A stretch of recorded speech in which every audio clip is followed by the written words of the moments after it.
Remember I talked about choices. I made a choice early on. When I was in college, I wanted to be a doctor like my dad, and so I took a junior level course called Inorganic Chemistry as a freshman. And this course was so difficult for me that I gave up on my dream, and I made a choice to go into something else. I made a choice to go into psychology.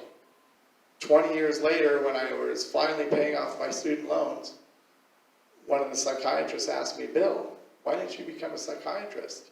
And I said, well, I wanted to become a doctor, but that undergraduate class in organic chemistry really changed my mind. And she said, "Bill, that was the most difficult class I had to take. And you did all right in it. You could have easily passed anything else." Well, that kind of opened my eyes. And she said, "Why don't you do it now? Why don't you go back to why don't you go to medical school?" And I said, "No, there's no way I'm going back. I'm just paying off my first student loans. I'm not going to take out $100,000 more in student loans." Part of my problem was that I was raised in a family that grades were very important.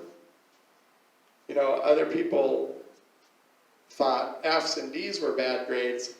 In my family, C's and even B's were bad grades. Straight A's were important in my family. 15 years after graduation, I was sitting at a training once, and the guy said, "C's get degrees. 3.0 is good to go." And it dawned on me, why didn't I know that in college? Why didn't I listen to that in college? Why did I think I had to be perfect and get straight A's? One of my mentors in California is named Kevin, and he told me, "What do you call the student who has the lowest scores in medical school?" Call him doctor. So at one point in my career, I was teaching college classes. I was a guest lecturer at a community college for college credit, and I really enjoyed it. So I thought maybe I'll get a part-time job there, help supplement my income. So I went and applied.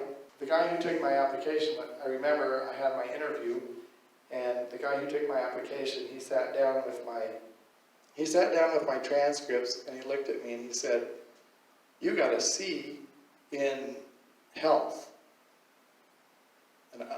in your undergrad course."